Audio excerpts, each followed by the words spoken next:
Hello guys, in this video I'm going to show you how to save the playback speed on the VLC application.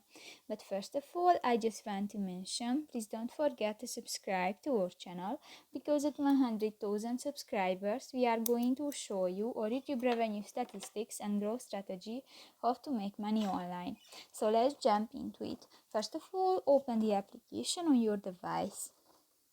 Tap to the More button under the playlist option at the left side on the screen and go to the Settings section.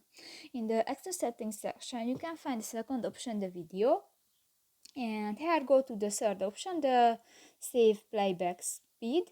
Keep playback speed between media, and if you want to enable this function, just tap to the next square icon and done. So that's pretty much it for this video, guys. See you in the next one. Bye bye.